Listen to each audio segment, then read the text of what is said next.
come right back. Hold on.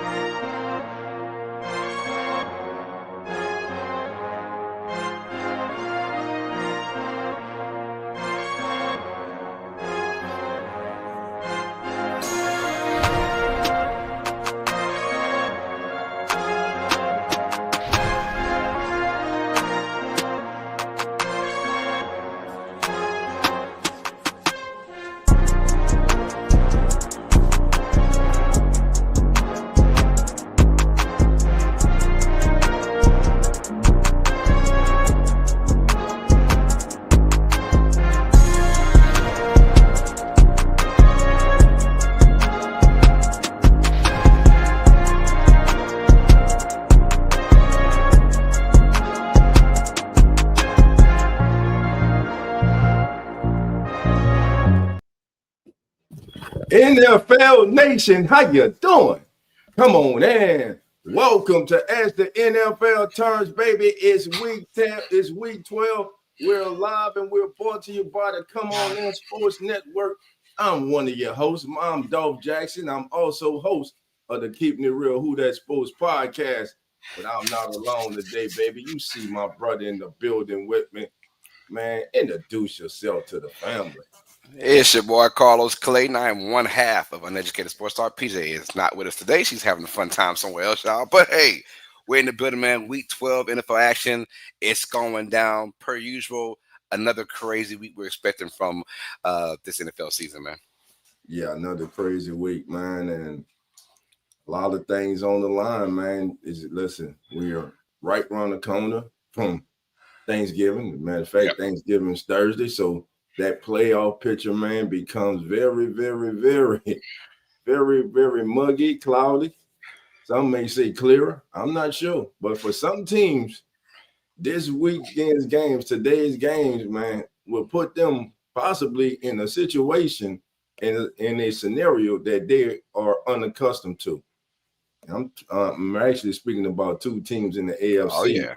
Oh, yeah. Who, y'all know who I'm talking about. That fan base, you know who I'm talking about. We will get to you when we get to you, boy. How times change, I'm telling you. You know, you're not on top of that mountain for too long. That's why when you're up there, man, hey, you got to take advantage of it, man. That's right. So, man, how was your weekend, man, before we get started, man? Oh, man, not as good as yours, man. Congratulations on your team, brother. Winning the championship game. Yes, sir, man. Shout out to my 8U Forney Sports, man. Shout out to head coach Mario Lewis, man. Coach Darrell, Coach Terrence, man. Coach Tyler, man. Who I'm forgetting, man? Hell, myself, man. Listen, the whole staff, man, the whole organization, man. Every parent, every kid, man. It wasn't just us, bro. It was everybody, man. It was the whole organization, man. Pushed these kids through, man. So proud of them, man. So proud of them kids. We went through the top 3 teams in the league, bro.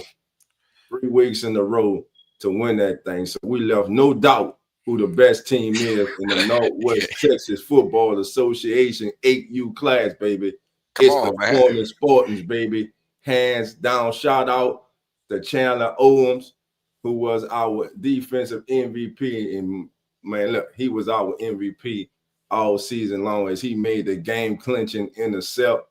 Shout out, man, to CJ, man, our do-it-all, young Randy Moss, all-purpose wide receiver, running back, defensive end, man. Just, man, 2 youngsters, bro, that ball and have bright futures, man. And they come back. You got to see us next year. You got to see us next year. But, yeah, man. And all I did was work. So, hey, like I said, yours is much better than mine. We got the beautiful Dana in the building showing love. Says Dolph and Carlos. What's up, Dana? Dana, what's going on, Dana?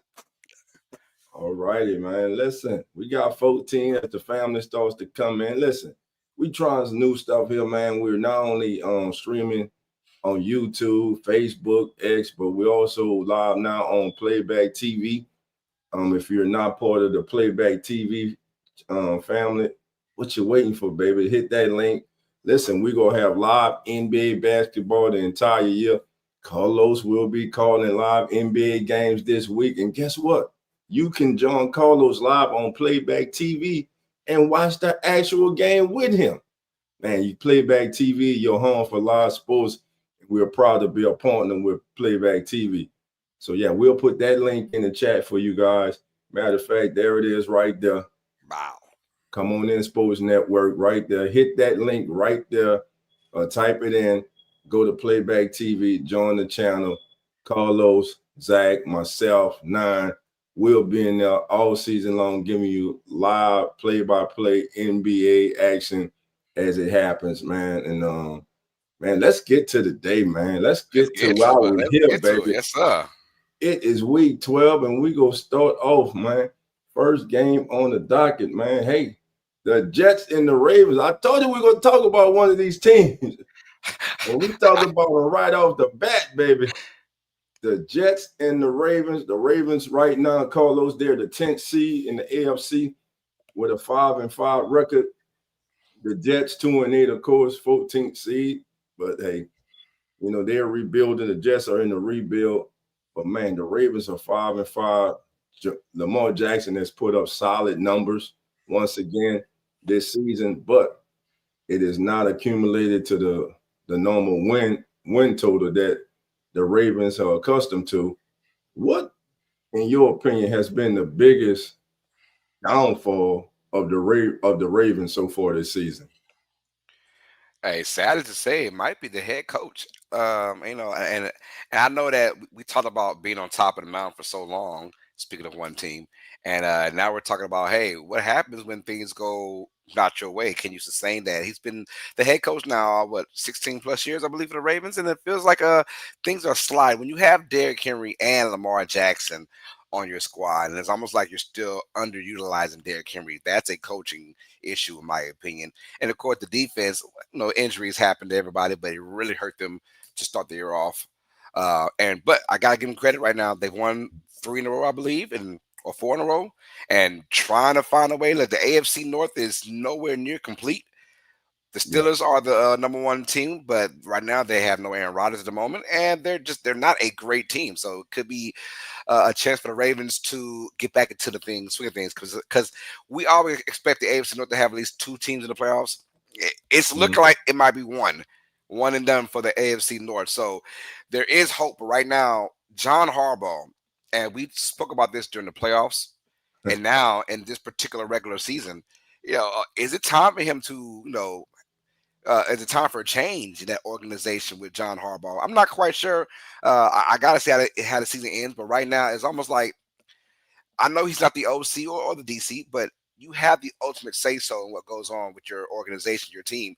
And for Derrick Henry to still be underutilized, in my opinion, so many times they've gotten down to the red zone and had to settle for field goals or even had turnovers because they want to get cute and they want to throw the football down there. And that's a head coaching issue, in my opinion. Sometimes you got to say, if it's first and goal from the 3-yard line, I'm gonna run it 4 times if I have to, right down your throat with Derrick Henry, and they don't do that. And I don't know if it's just trying to make Lamar Jackson have numbers out of this world, or is it just, I don't know what the issue is. But right now the Ravens have got to fix it. But right now they're currently on a 4-game winning streak, so they're doing what they got to do. And they have the Jets today.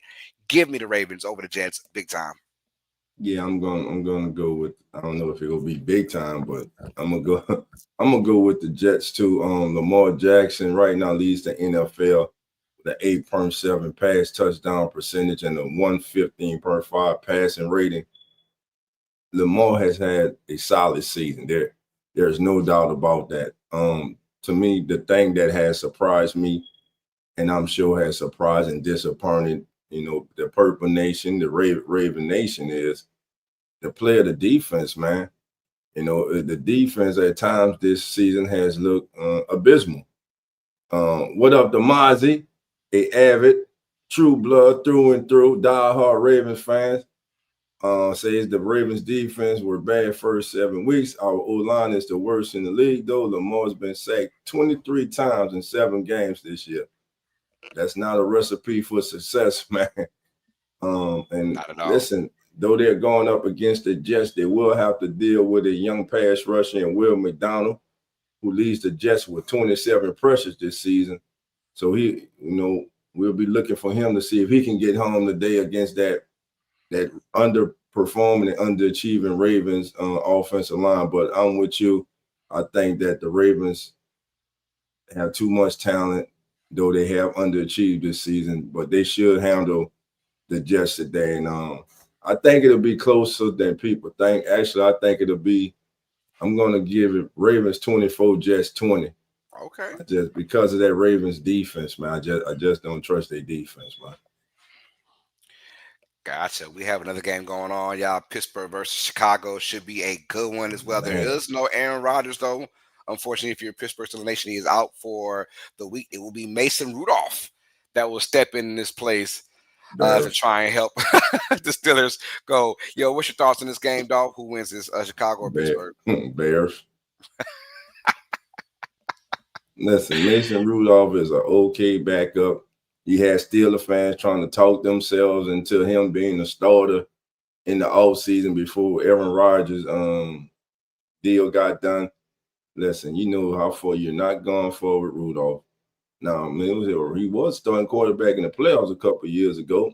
Yeah, and we saw how that went. Man, I'm not going to spend a lot of time on this. Right now, the Bears lead the league in turnovers. That defense is, man, they're one of the most opportunists in the league.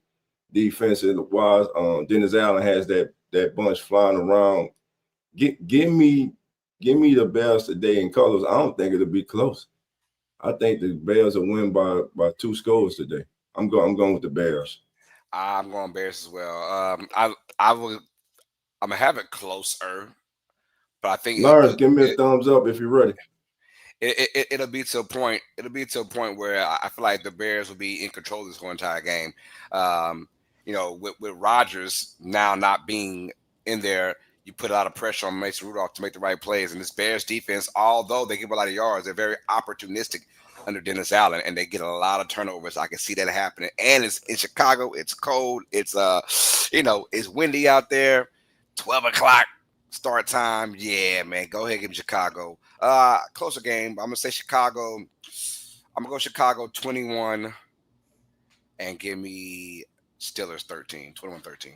And we got Lawrence in the building, y'all. Showing love, Mr. Lawrence. What's up, baby? What's going on? Welcome in, guys. Thanks for having me again. Hey, man, no problem, family, man. Right now, we're breaking down Steelers and Bears, man. Who you got in this matchup, Lawrence? That's a tough one. The Bears are missing all 3 of their linebackers. They didn't bring their cornerbacks off of IR yet. It is Mason Rudolph starting for the Steelers, so it's kind of like a who's next man up. Men can actually do the better job, and kind of seems like the Bears are on a little bit of a roll. Like they're kind of high on themselves. With Caleb Williams playing well, so I think a Bears in a close one here today. Let's go. Yeah, we're all going clean Chicago. Sweep. Everybody going with the Bears. Here we go. New England, Cincinnati. If you're Joe Burrow, do you really want to come back? Well, he's not playing in this one. It's Joe Flacco. Yeah, that's what I'm saying. I know he's not playing them, but dude, if you're Joe, why come back this season, bro? That's facts. I mean, why, man? Just get totally healthy, man. Focus on next year. See the direction of this organization, and I'm gonna say it. I'm gonna ask the question: is it time for Joe Burrow to possibly start looking for a new home, a new location? Now I'll leave that up to y'all. And by the way, if y'all don't know, I'm not going with the Bengals in this game. Yo, give me the Patriots as well. But also, no, Joe can look for a home all he wants to. The Bengals won't help him. Your ass is staying right here with us, brother. We can make that call later on in life, but it's that Myles Garrett situation. Yeah, I think I kind of want to leave. Oh, $40 million a year? I think I'll stay. They're gonna throw the house at Joe Burrow once he, if it comes down to that, they'll throw the house at him and he'll take it. I'm pretty sure. But yeah, I think with no Joe Burrow, I agree with you, Dolph. Joe Burrow should sit this one out. They already had 7 losses, I believe, for the year. Yeah. The season's done pretty much. I wouldn't risk it either. I get Joe Flacco in there and give him one more case to be a starter for somebody else next year. But New England, we haven't spoke enough about this team and how they've been battle tested. Right. Like they're not just winning. Like in my opinion, the Bears are beating inferior teams, right? That's just how I feel. We've seen the Patriots; they've beaten down some really good teams, right? That includes Buffalo. And I'm like, all right, this team is really about that life, you know. And Vrabel has done a fantastic job with his team. And Drake May, he's that dude. And how I know they're doing well because besides Stephon Diggs, who isn't having this monster of a season, by the way, he's not having a crazy year, but he is still the number one. But outside of him, it's a lot of no name guys, and they are stepping up their production. And I'm loving what this Patriots team is doing on the road and at home, and they'll be on the road against a Bengals squad that can score, but there is no Jamar Chase though, because he wants to spit on people and lie about it. So so I'm gonna go New England win this one. And I think they'll put the clamps on this Bengals offense for sure. But you, Lawrence?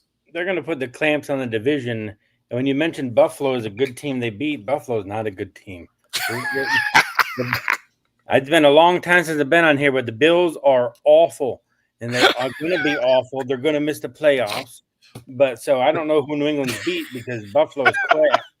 But props to them.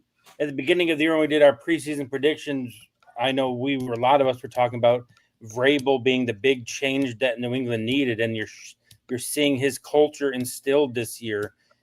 They've spent money wisely on people. When Washington threw money at people and they were beyond their prime type of guys, they got core, strong-willed people like Spillane on defense, Milton Williams on defense. They got Stephon Diggs, who at least in his first year, everywhere he goes, is the good soldier. So they knew they'd at least get one great year out of him.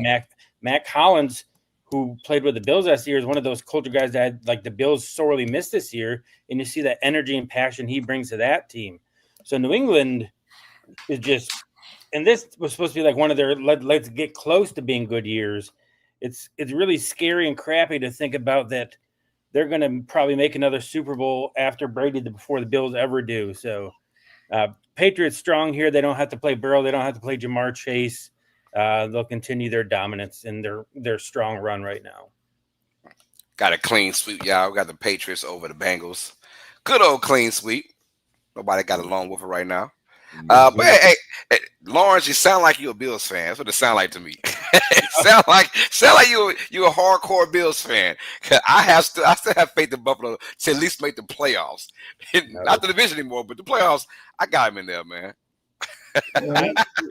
Now, if you look at what everyone's looking at past success and assuming it's going to transfer forward, the defense is terrible. They just lost to Davis Mills.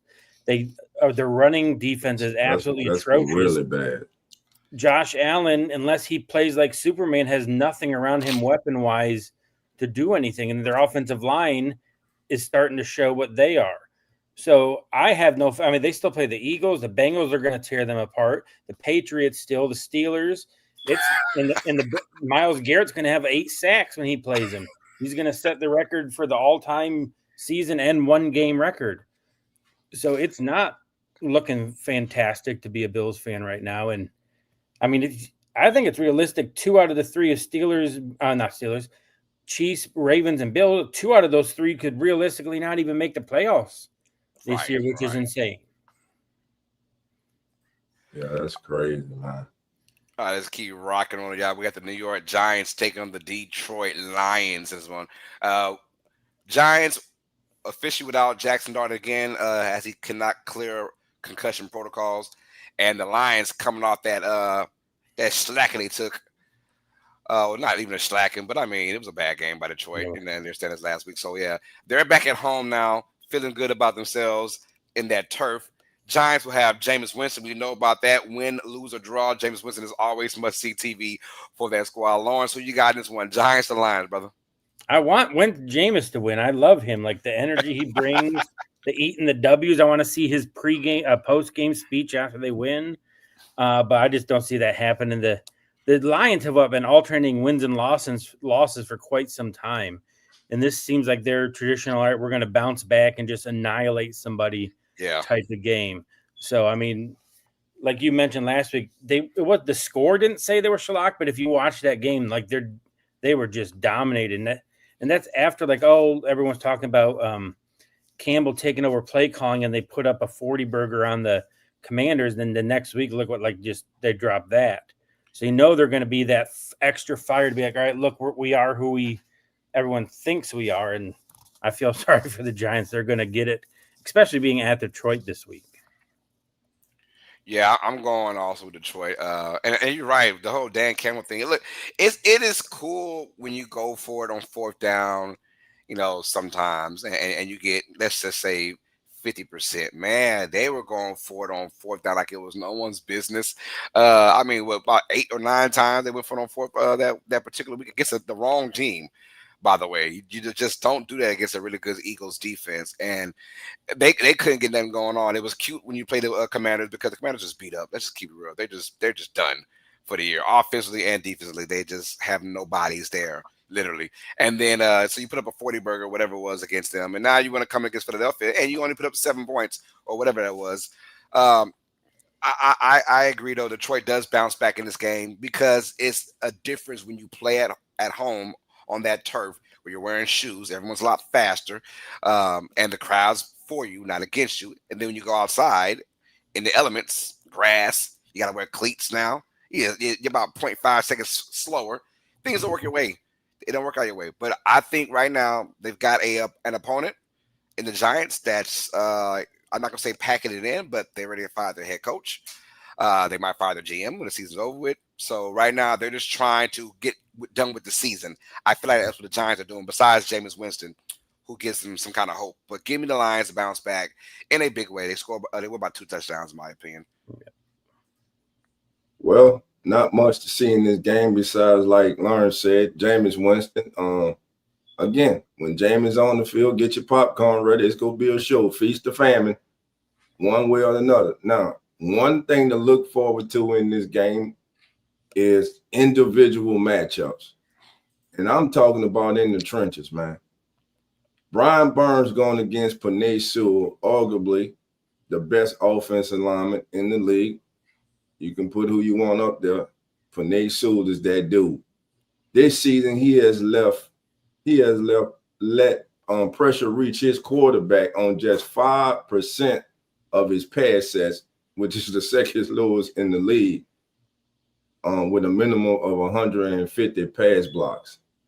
Brian Burns has 13 sacks this season on 39 pressures. Now, if you're looking for the game within the game, that is a matchup to look forward to when those two are going head to head. Who will win that battle? And other than that, man, it's the Lions, man. They're back at home. Not a good showing last week. Dan Campbell trying to call offensive plays. We see how that's going.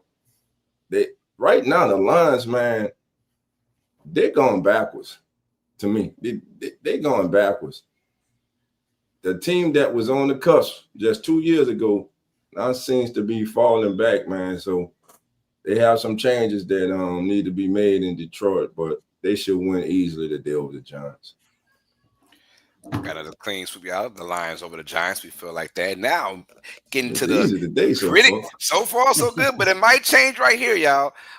We got the Minnesota Vikings skull going into Green Bay for a NFC North matchup, and it's going to be a good one, y'all, because both these teams, in my opinion, are playing desperate football now. Mm-hmm. They have to. It's a must-win for both of these squads, or they could be having major questions about themselves.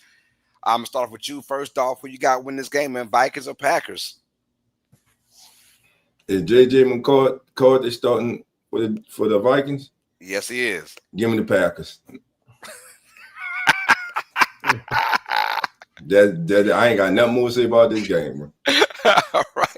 What about you, Lawrence? I think Dolph's right. I mean, it's as simple as that. Aside from like one drive at the end of the game opening week, and then another he has 1 or 2 drives where it's really good, but the rest is just not up to par.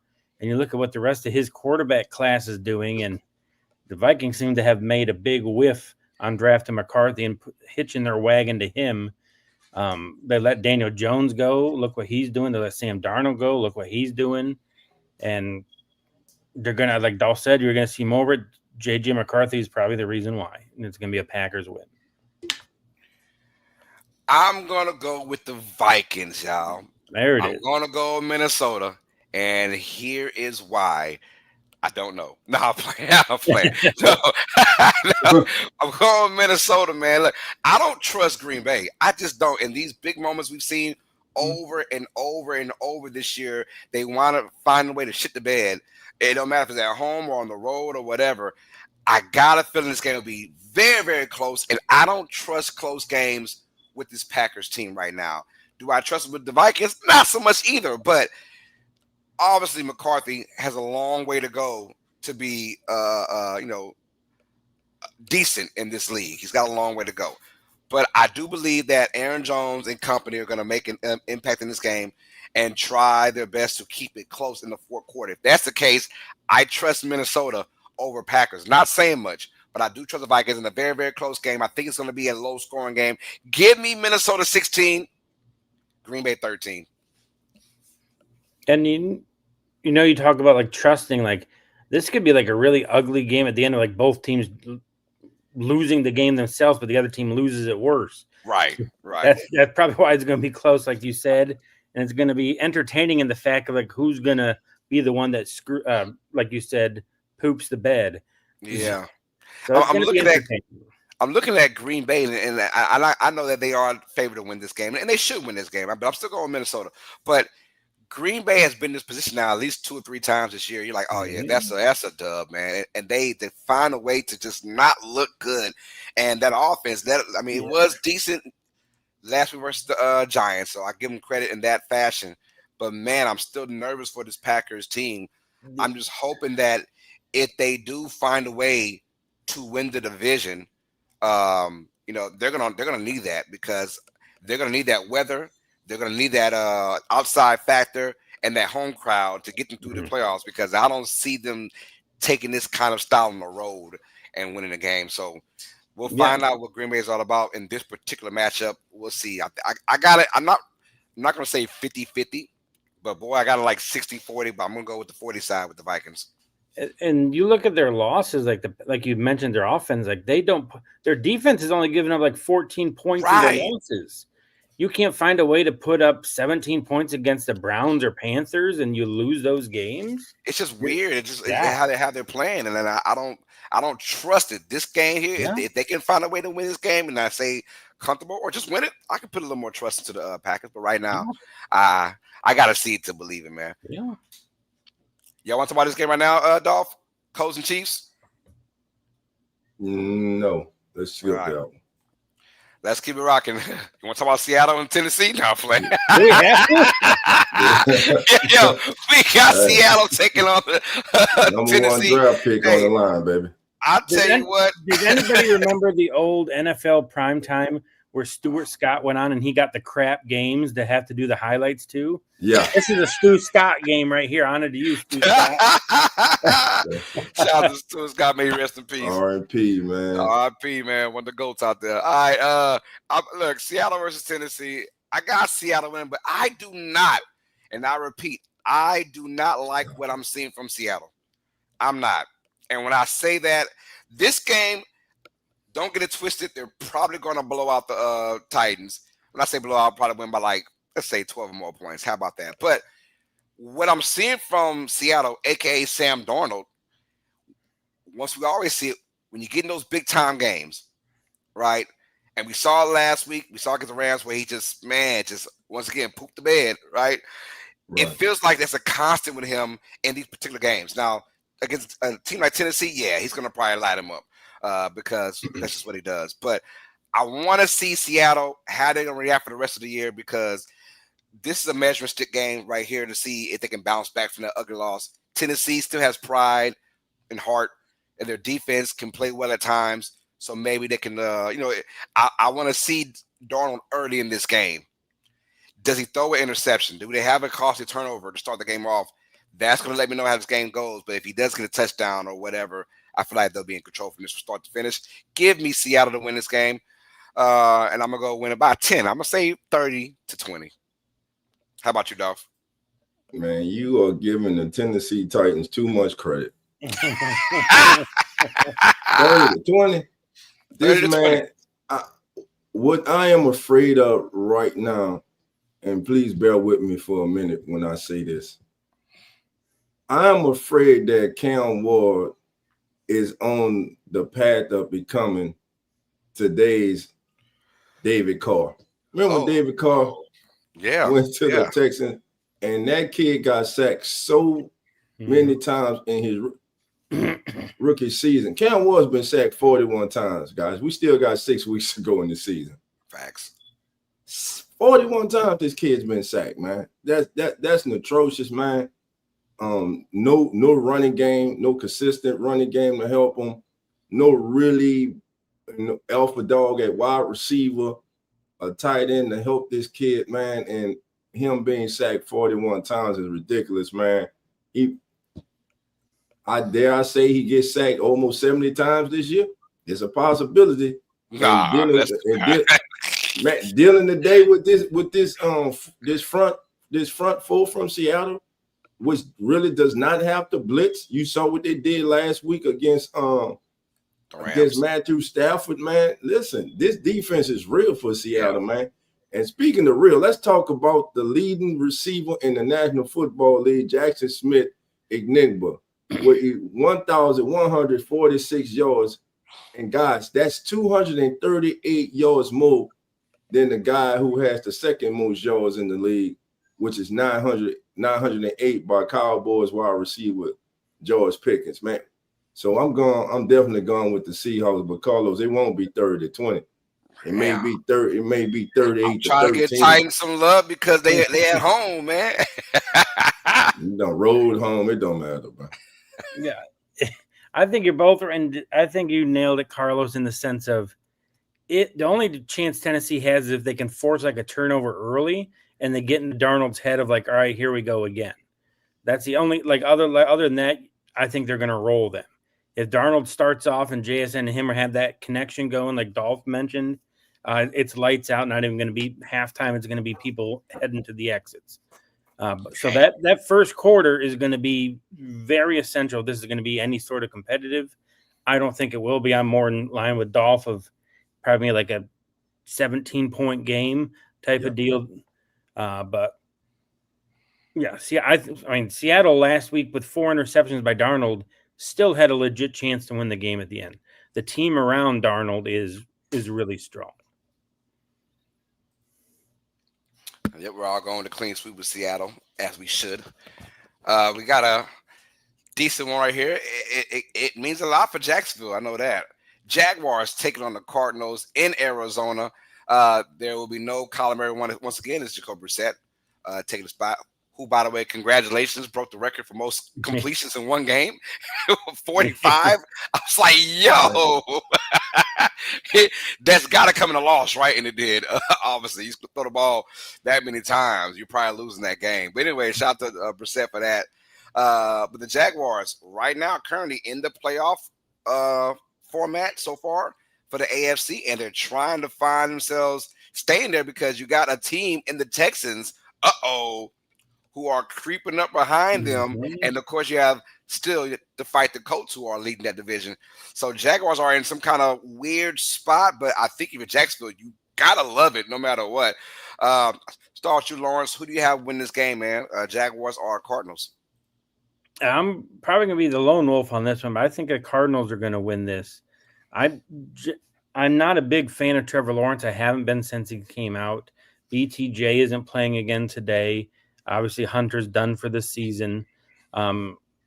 He's not – I mean, they're using him a lot more with his legs. Props to them for trying to get more out of him.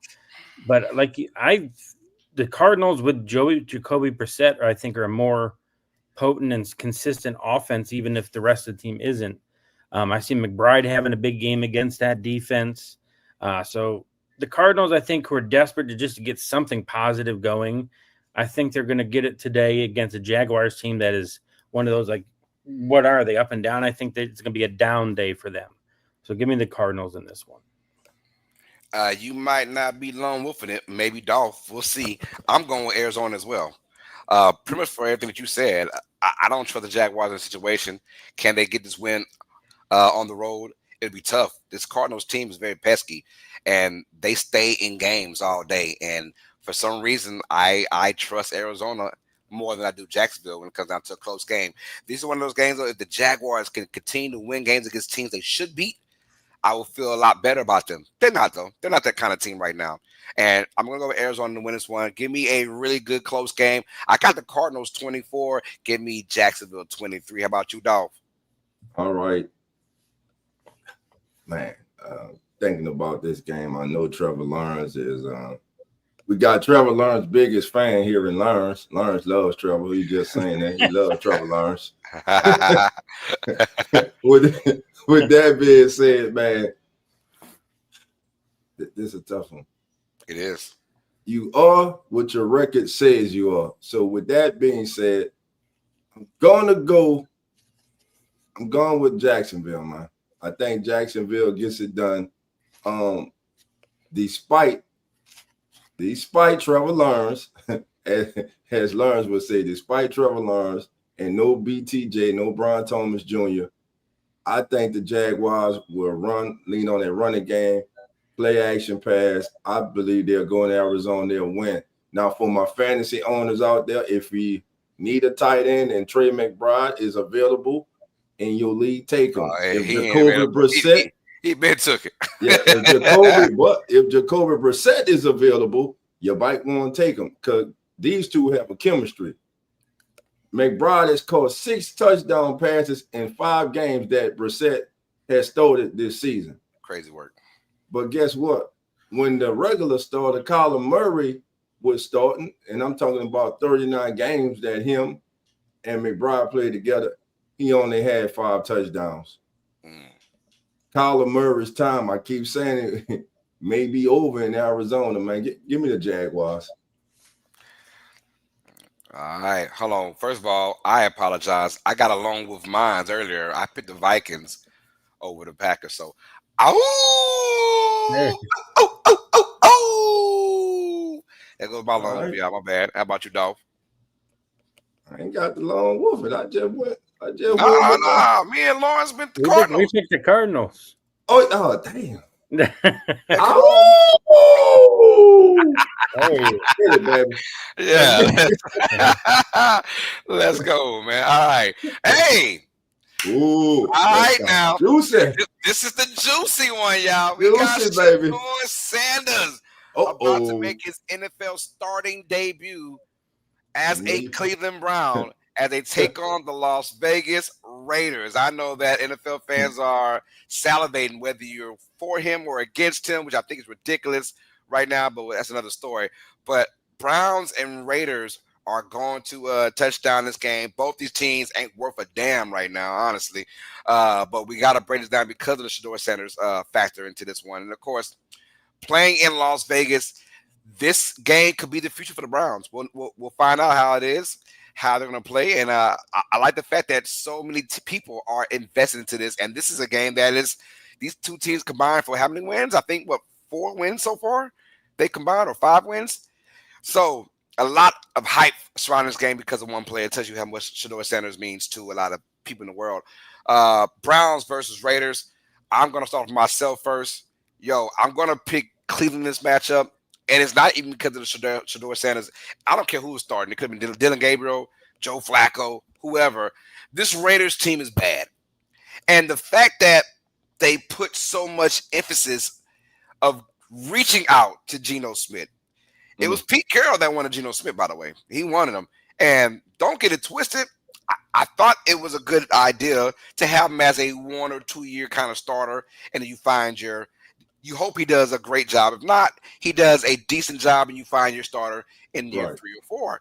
Right? But what they see from Geno Smith this year has been atrocious. And I know they could have not expect this when having Brock Bowers, when they had Jacoby Myers at one point, who is now a Jaguar.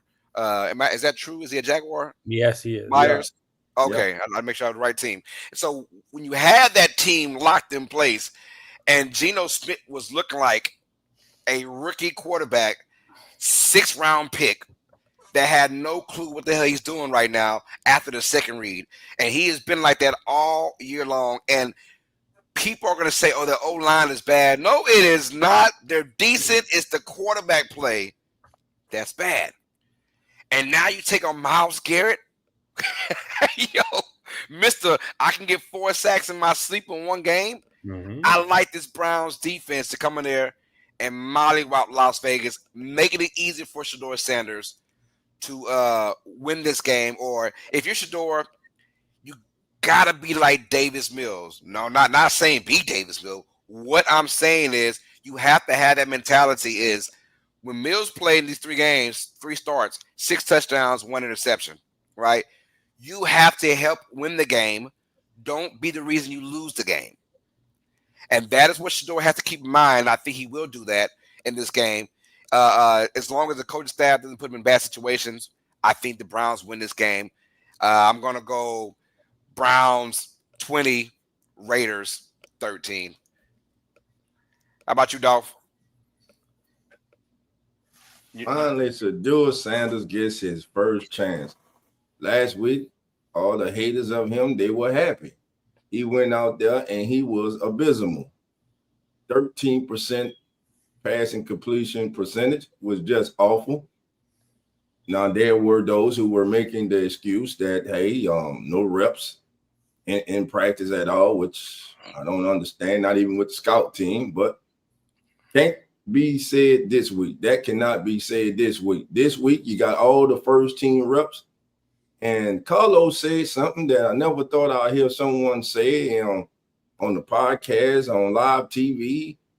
If you just be like Davis Mills. I never thought I'd hear somebody say that. But, hey, you got to give the kid his due. He all right these last few weeks. But, you know, midnight about to strike for him in Houston.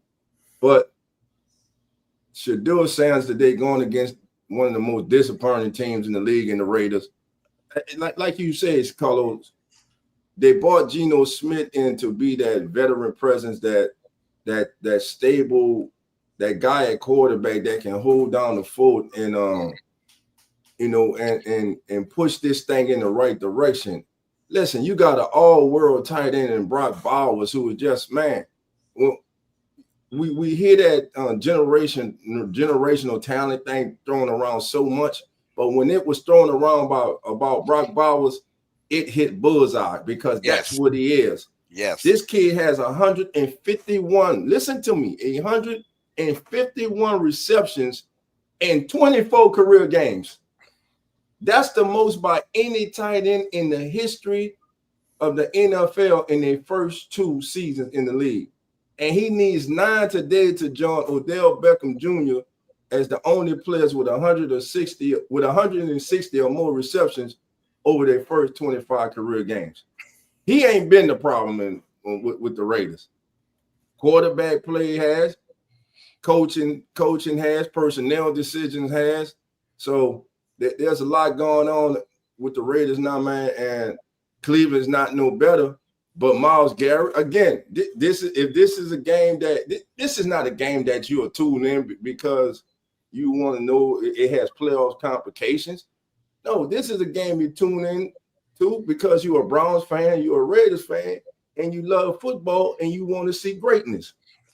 So in this game, we do got greatness. You got Brock Bowers on offense, but on defense, Myles Garrett on pace now to finish the season with 25 and a half sacks, which will break the current single season of 22 and a half held by Michael Strahan and TJ Watt. Man, I'm tuning in just for that. And I want to see Ashton Genty. And also, just wait, because it going to happen. When will Geno throw that crucial intercept in this game leading to a Browns win? I'm going with the Browns, man. How about you, Lawrence? I mean, you guys did a great job breaking it down. I won't add much more, but I think what Dolph said is true about, like, there's a lot of great matchups in this game to watch. You got Max Crosby going against Shedeur, trying to get him down. You got Myles Garrett, Brock Bowers. You got 2 really good young running backs. I love Quinton Judkins, Ohio State fan here, so love watching what he's doing this year. So if you just look at records, yeah, it looks like this game doesn't matter, but if you actually watch it, there's a lot of good matchups to see what's going to happen. I think the Browns do take it in Shedeur's first start, so he'll be the first one to win his first start in a long time for Cleveland. It's going to be a close one, probably like 24-21-ish type thing. All righty. So Lawrence has it 24-21. Let's get a little injury report.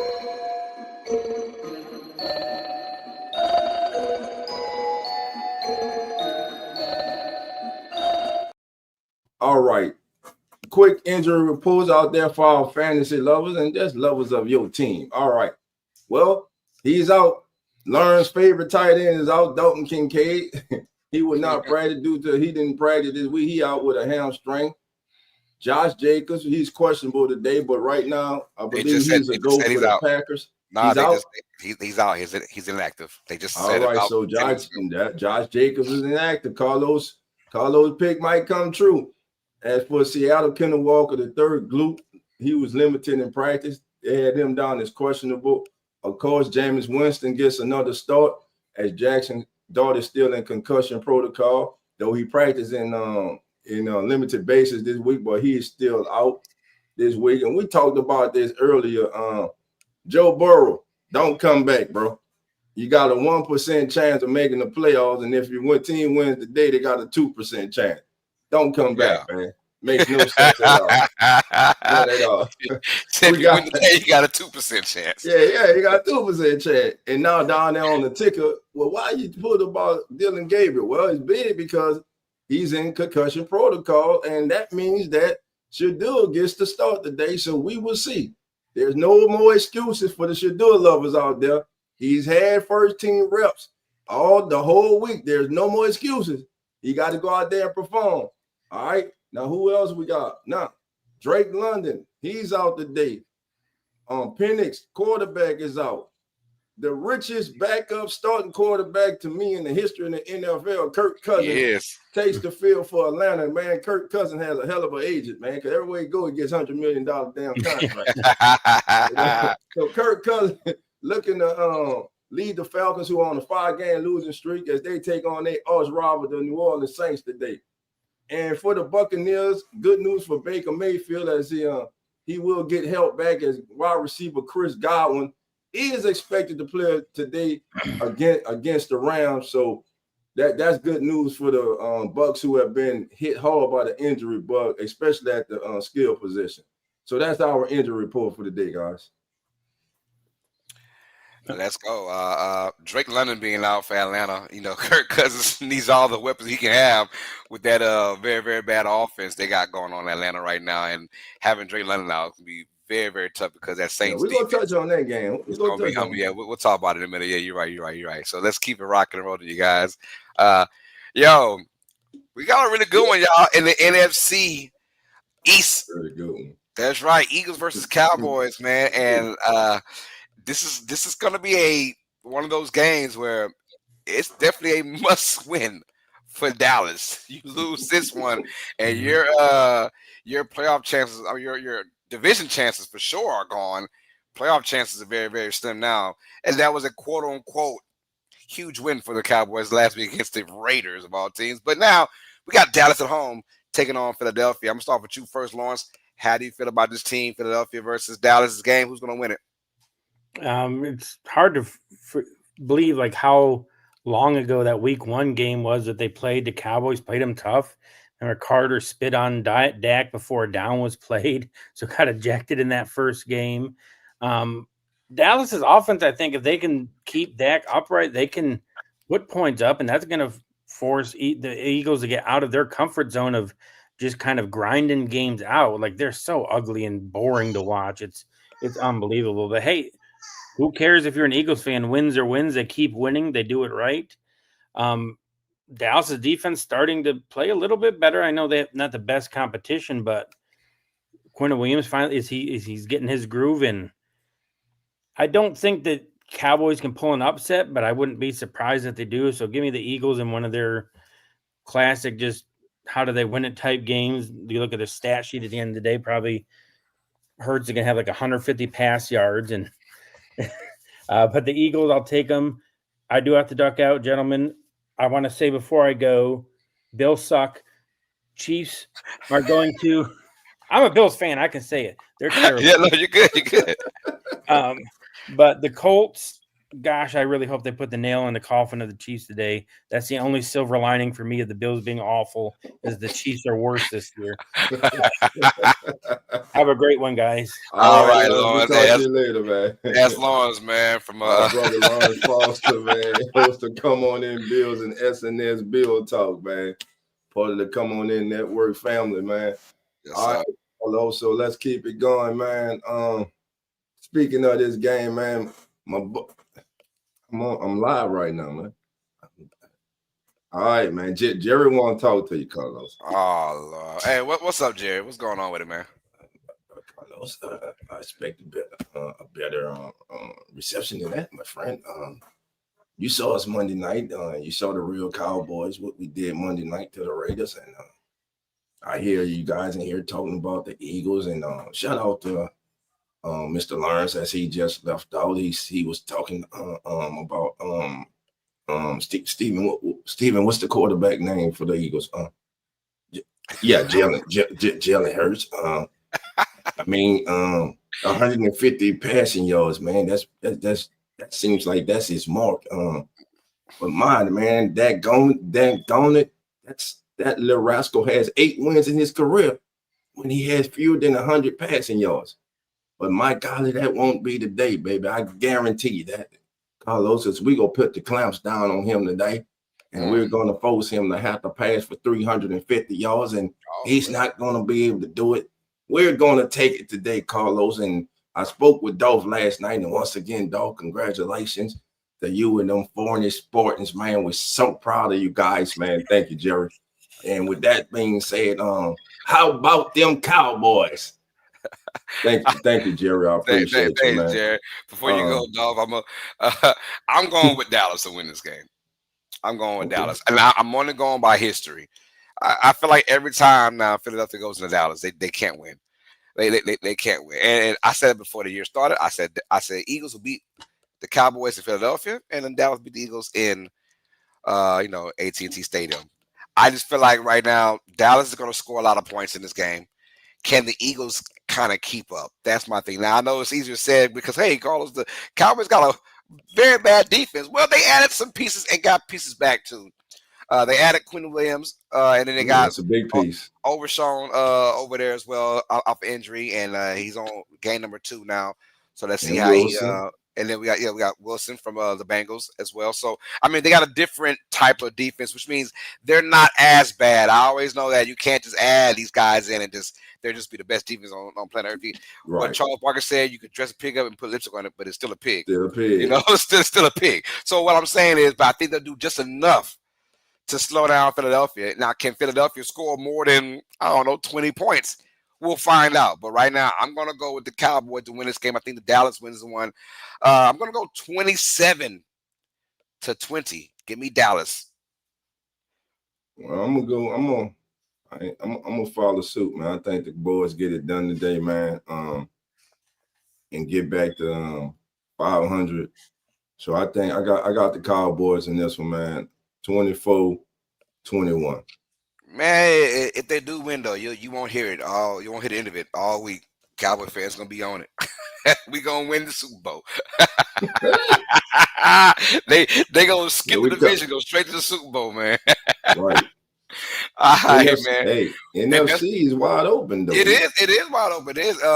But Dallas has to win this game. Yeah, must win. This is a must win for them because if you look at their record, right, being at 4-5-1 right now. Yeah. If they lose this one, go to 4-6-1. I mean, everyone that's in front of them is either better than them or have beaten them already. You know. Right. And so they can ill afford to lose this matchup. So that's why I'm going with Cowboys, a must win. I think they'll be in desperate mode again. Give me Dallas, like we said. You're going with Dallas. Well, that's probably why Lawrence left because he knew he had to lone wolf it. Yeah. It's probably why he left. I ain't mad at him. Let's keep it going. Hey, who that nation? How you doing? As Dolph would say, come on in. Yo, we got the Saints taking on the old dirty turds, the Atlanta Falcons.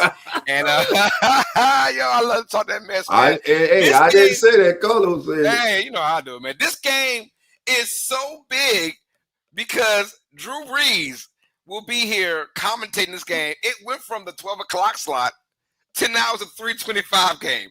So sorry, Cowboys versus Eagles lovers who live in Louisiana. You gotta get the if you want to watch the game, you gotta get something else. You can't watch it on national TV. Whatever. That being said, though, Saints with Shuck if you buck, Mr. Tyler Shuck, who had a really good game last week. I give him that 282 yards passing, and for the most part, he didn't do any fugazi stuff.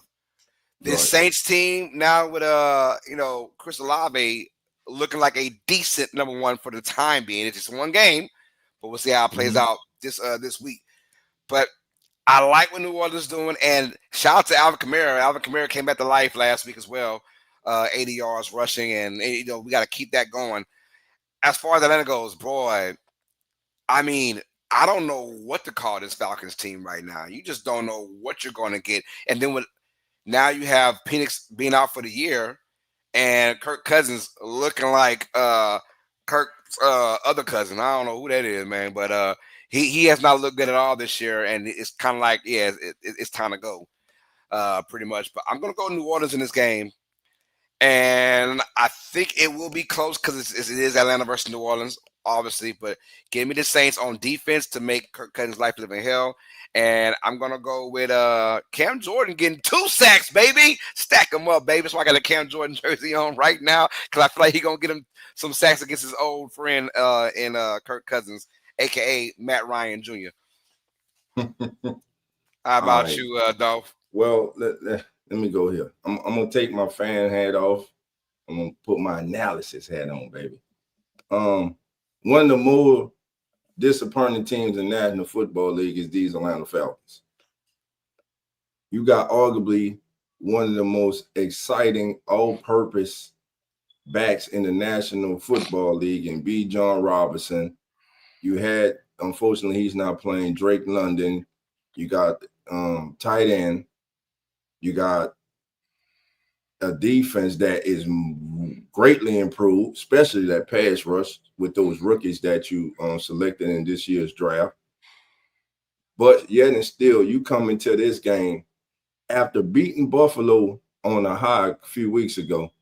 You come into this game with a 3-8 record against a team that's 2-8 and clearly in the rebuild, a team that is your number one nemesis, a team that you love to see doing bad.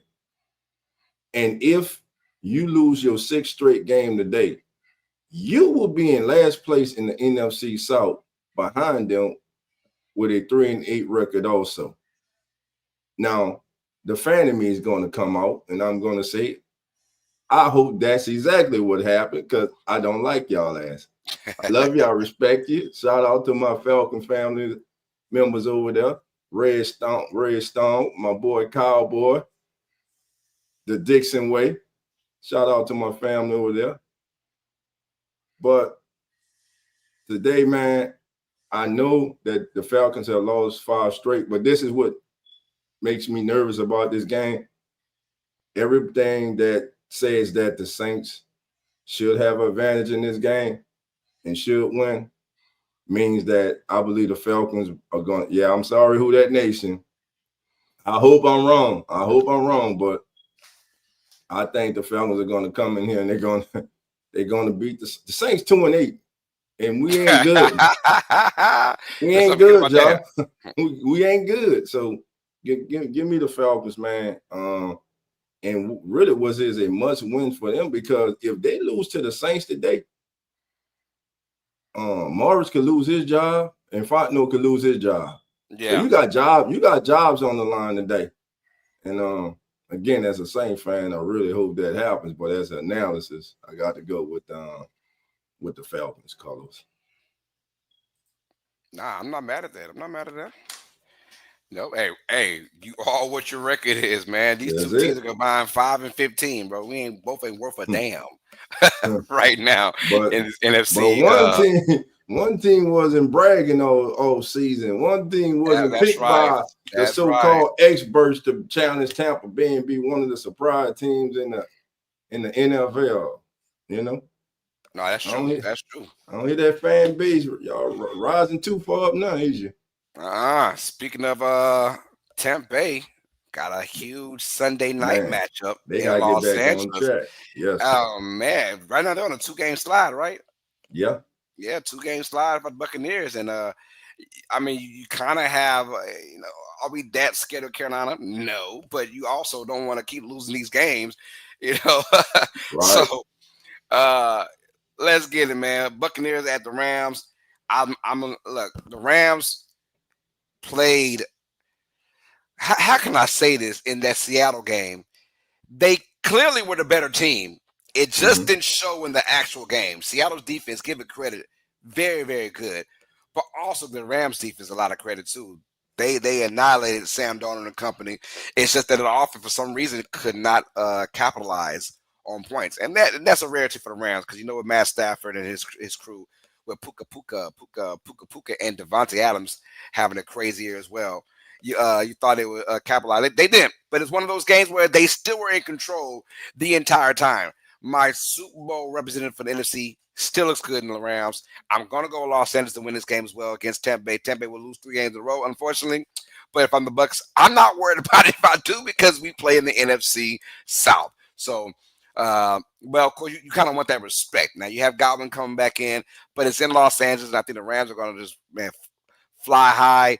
And I want to see what this Rams offense does against this Buccaneers defense, who they're off and on. Now, I feel like right now they're one of the spells where they're off right now. Can you take advantage of that? If you're the Rams, I think they do. I got the Rams win this one. I'm going Rams 33, Buccaneers 23, 33-23 score. All right. Getting Chris Godwin back today will be a big boost to that Buccaneers offense. Unfortunately, still no Bucky Irvin.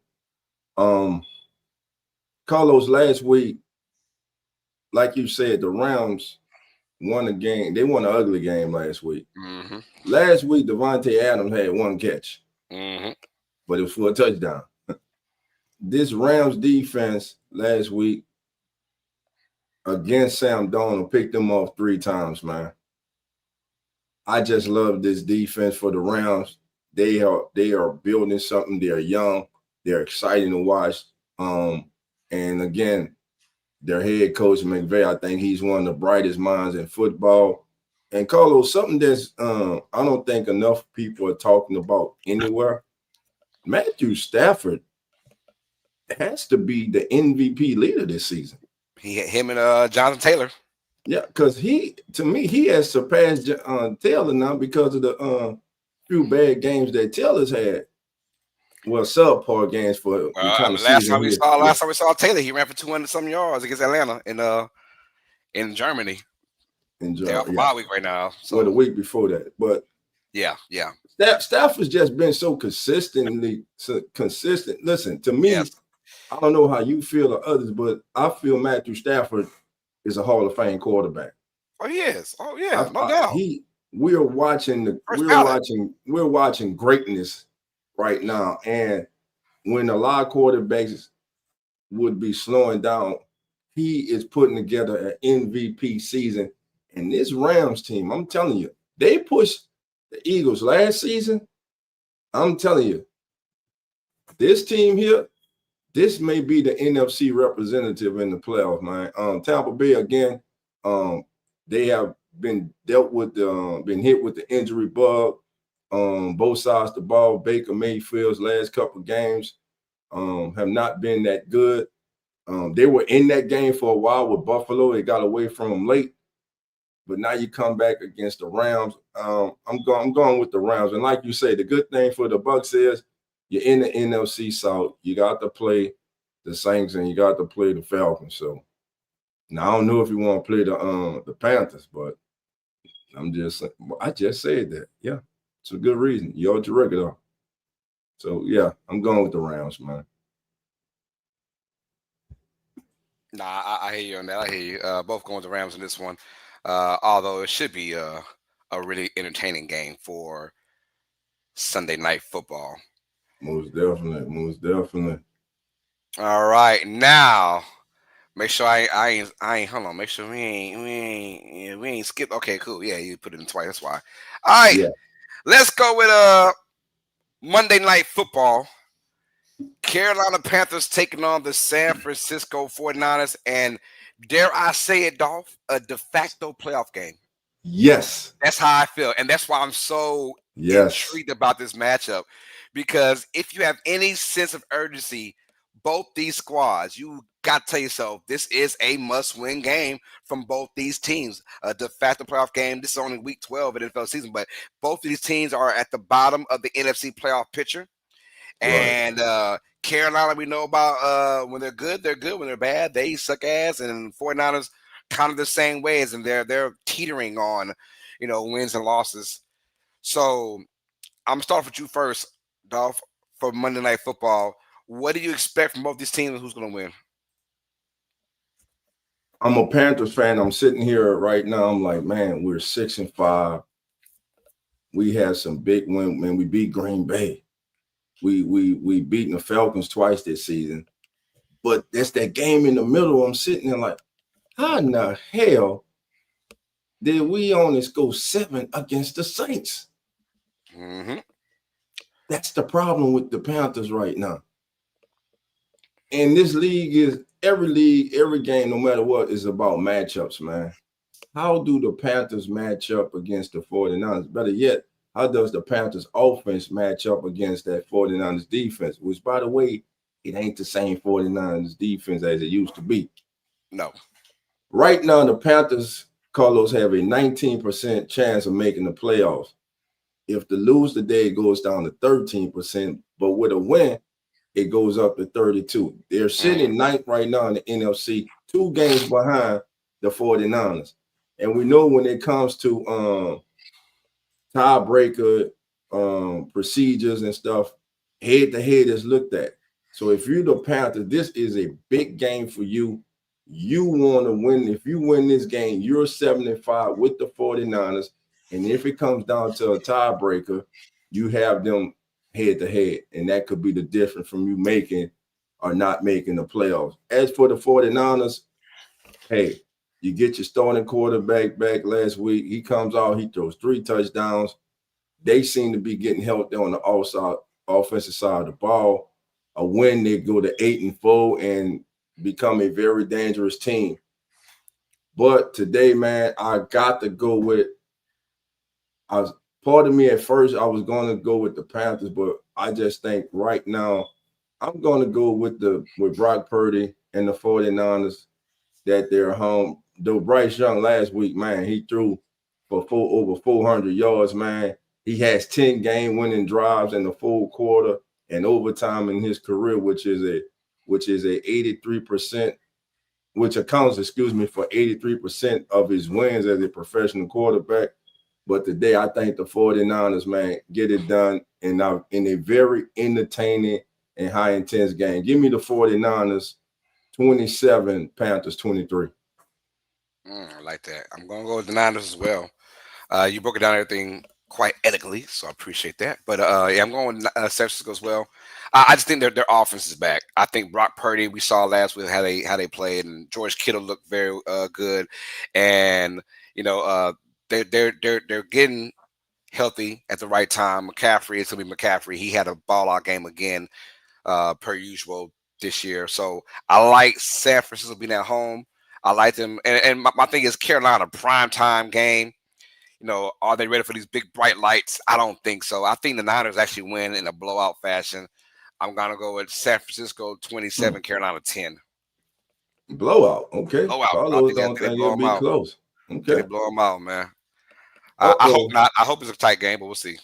The law firm is in the building. She's in the building. 49ers are too injured laden right now. We shall see. We will see. We will definitely see. It's gonna be a good one though. One of those decent Monday night playoff de facto games. I like that, man. All right, let's go to our game of the week. Dolph, I'll let you set the stage, brother. Well, when sitting down and trying to come up with a game of the week, family, I looked at around the league and it came to this game here. You got Patrick Mahomes, the modern day, the man, the best quarterback in the National Football League. Love him or hate him. you got the 3-time defending Super Bowl champion Kansas City Chiefs sitting with a 5-5 record on the outside looking in of making the playoffs this season. Right now, they're ninth. If the playoffs were to start today, the Chiefs would not be in the playoffs. Everything the last several years has had to go through Kansas City if you had any hopes or desires of making it to the Super Bowl. But today, the Indianapolis Colts could possibly put an end to that. Because if they are able to get the win today in Arrowhead, the Chiefs' chances of advancing to the playoffs goes from 47% to 30%. Now, no one expected the Indianapolis Colts to be sitting with the third best record in the AFC. A win today, they go to 9-2, and a win today also announces to the rest of the AFC, yes, this record, this team, our start to the season, our season so far is not a fluke. Some say, well, Daniel Jones had a Daniel Jones game a couple weeks ago, but Daniel Jones has been the main reason that this team is sitting currently third in the AFC, first in the AFC South. Give me the Colts to go to Arrowhead, led by NFL leading rusher and one of the MVP favorites, Jonathan. And with Jonathan last name, I got a brain fog, man. With Jonathan Stewart. Look for him to handle his business. Huh? Jonathan Taylor. Jonathan Taylor. Man, Jonathan Stewart, former Panther. Former Panther. But yeah, give me Jonathan Taylor, man, to go off today, and Daniel Jones to make big plays in big time moments, man. Give me the Colts, man. I think the Colts put a nail, like Larry said, put a possible nail in the 2025 season for the Kansas City Chiefs. Man, the Chiefs or the Ravens may not make the playoffs this year. That's crazy, man. That's one. I'm going with the Colts, Carlos. I'm going with the Chiefs. I think Chiefs and Ravens still both make the playoffs. I think the Ravens win it via the division, and I think the Chiefs make a wild card. And here's why. I think this game right here, the last time we saw the Colts in this situation, they had to go outside. It looked cold outside. Put on cleats now, no more shoes. Oh, by the way, they played the Pittsburgh Steelers and got mollywopped in Pittsburgh. I believe this Chiefs team is slightly better than that Steelers team. And look, when you play the number one, when you're the number one schedule, pretty much year after year after year after year, you know what it is to play in big time games. Do the Colts know that? We'll find out. If the Colts can get this win, big kudos to them, and they will put a nail in the coffin in both the Chiefs and in their own division, right? Because they'll win that division easily if they can win this game, be it 10-2 or 9-2, whatever the record is. So I like the Chiefs though in this game because all they're going to have to do, in my opinion, is stop the run like the Steelers did. And then when you do that, you put the emphasis on Daniel Jones to become one-dimensional, to throw that football. And then when you're in Arrowhead Stadium, the crowd's going crazy. How can the Colts overcome that? I don't see it right now. Although the NFL gods, I'm like, hey, let the Colts win this one, please. But I'm going to go with Kansas City to win this game. And I feel like they're going to put it on Indianapolis. We got to strap in the boots. And I don't know what the weather is like. I know it's probably cold-ish out there. Thank God it's a 12 o'clock game and not a afternoon game. So we'll see how that goes, man. But give me the Chiefs to win this one because the Chiefs cannot die. Not yet. Not yet, right? Kansas City cannot die right now. I'm going to go with the Chiefs to win this one. They have to have this one because the dynasty might be over if they don't, man. I hate to say that because I'm a Chiefs kind of guy, man, with Pat Mahomes and company, but we'll see how that goes. And what could be a difference for the Colts besides Jonathan Taylor is Daniel Jones using his legs. I think he's going to have to use his legs in this game to come up, make some big-time scrambles, come up with some big first downs to keep drives alive and keep that Chiefs offense and Patrick Mahomes on the sidelines. I think it's going to be a good game, but I got the coach, man. I got the coach in this one. It's going to be a good one, man. We'll be seeing that game about 15 more minutes, y'all. 15 minutes, baby. 15 minutes. Carlos, I think it's money time, bro. It is money time, dog. Oh, baby. It's money time, baby.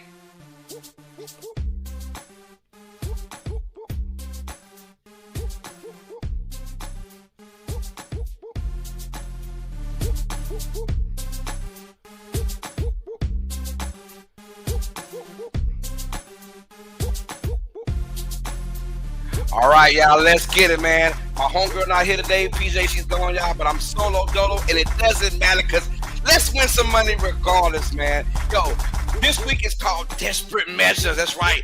Desperate teams have got to get this going on right now. Let's find out who we're dealing with. Yo, let's start with Pat Mahomes, my homeboy in the building, y'all. He's over under 207.5 passing yards for the Colts. I'm going with the under. I think the Colts do enough to keep him at bay, but it's one of those weird games where it's not just about the offense. The Chiefs' defense will step up, but Mahomes is going under 207.5 passing yards, y'all. Hey, Bengals. Woo, I mean, it's pretty much over with, but can we be that desperate to get a 2% chance to win, right? Against New England, T. Higgins, over under the receiving yards, 69.5 receiving yards, because if there is no Jamar Chase, I'm going with the under as well. The Patriots will go ahead and clamp up T. Higgins. I don't like what I'm seeing from the Bengals. Be a tough watch in my opinion. All right, Minnesota, where you at, brother? Where you at? Justin Jefferson, over under 5.5 receptions versus the Packers. He has got to be that guy. Can McCarthy give him the football? I'm going to say go over. That's right. Let's go over. I think Jefferson has a huge game as far as receptions go because he needs it in the worst way for the Vikings. But if they want to win, he's got to be heavily involved in my opinion. All right. Speaking of different teams, the Dallas Cowboys right now they're at 4-5-1. It is a must-win game against the Philadelphia Eagles. Dak Prescott over under 1.5 pass touchdowns versus the Eagles. Easy over. I think Dak gets 3 in this game. Matter of fact, but I'm going over 1.5 pass yards. The Cowboys seem to always have the Eagles number in AT&T Stadium. I think Dak's gonna have a huge game. So I'm going to go with the Cowboys and Dak getting that win over 1.5 passing yards. Tyler Algier, this could be it for the Falcons, man. I mean, there's no more playing around, right? 3-7, whatever it is, but super desperate. This is it for them. This is it. Algier over under 25.5 rush yard for the Saints, being that guy next to Bijan Robinson. I'm gonna go with the under. I think the Saints take care of Algier, take care of the Falcons as well, and yeah, that's how you win some money right here. And one more favor for you guys, y'all. Rico Dowdle. I'm going with an anytime touchdown versus the 49ers. $100 can get you $71.40. Bank on it. This is cash in with Carlos, y'all. Let's rock and roll with it, man. All right, there we is. Cash in with Carlos, baby. You saw it, man. $100. If you win with Rico, baby, you add 71 to that, baby. Is it worth it, though? Is it worth it? Is it worth it? Is it worth it? That's what you got to ask yourself. Is it worth it, baby? Is it worth it? If you think it's an easy $71.40, it's worth it. All right, fam. And with that, y'all know it's time for, man. Let's get to it, Carlos. Cut the music for a minute, then we gonna come back, baby, and we gonna crank this thing up. It's time for Straight Ballin'.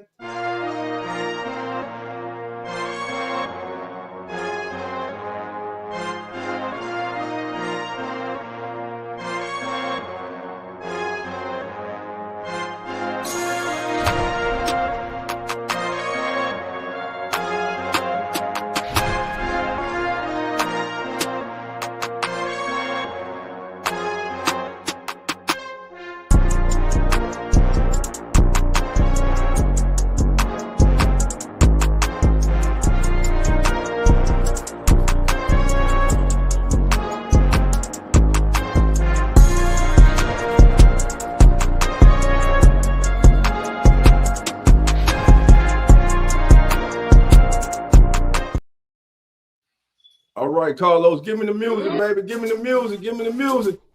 All right, family. Y'all know what time it is, baby. It's time for one of the most exciting segments in all the sports media, baby. It's time for straight ballin'. Who's gonna be our straight baller of the day, baby? So you know what Dolph and Carlos did all week, baby. We scoured across the NFL landscape. We looked at all the matchups, and we were like, who's a good candidate? Who has the possibility, baby, of straight balling out this week? So you know what, Carlos, as I looked around, my brother, it took me to the city of sin, baby. That's right, baby. Miles Garrett, that's right, the Hulk himself, baby, will turn all gangrene today, baby. And he will knock down every wall and every brick that the Raiders built in Vegas today, baby. He will finish with 3.5 sacks and push his NFL lead to 18.5 sacks, baby. Just 4.5 away from time in passing Michael Strahan for the all-time lead in the National Football League. My straight baller of the day is Miles Incredible Hulk Garrett, baby. Let's go, Carlos. Yes, sir. I also took my time, looked around. Hey, this one is for my YN. Just right. If you don't know what it is, you're a good person. Don't worry about it. Yo, I searched around. I say, you know what? It's a big game in Big D, you guys. Dallas versus the Eagles. As much as I'm sick to my stomach to say this, I'm going with George Pickens to pick off on the Philadelphia Eagles today, you guys. He will go off for another huge game. I feel like it is a must-win for Dallas, and they will get it done because Pickens will get about 9 catches and about 130 yards and a tutty. I'm going with George Pickens, my straight ballin' player of the week. Yeah, most definitely. Listen, you heard me speak about it. You heard us speak about it earlier when we first started this show, man. But listen, man, I got to give a shout out right now, man. Once again, to my Phony Spartans, man, my 8U team, baby, as we brought it home, baby. Shout out to Coach Mario and the boys, man. As you see them, let me get this up there, baby. There we go. You see the boy, you see the hardware, Carlos. You see the hardware, baby. Yes, sir. Shout out to Chandler. Shout out to CJ, your offensive and defensive players of the game, baby. And shout out to Coach Mario Lewis, brother. Our head coach did a wonderful job, man. It was a pleasure working with him this year, man.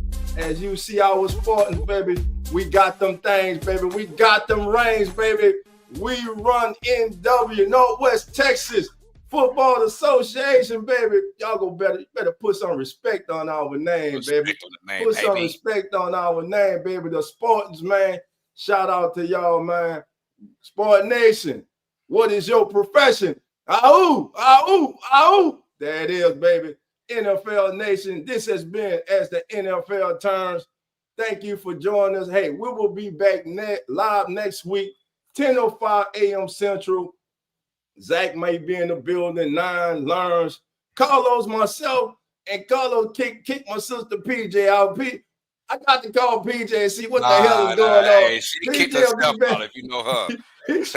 PJ will be back next week too, family. Until then, family, remember the doors are not open. So come on in and we out, man.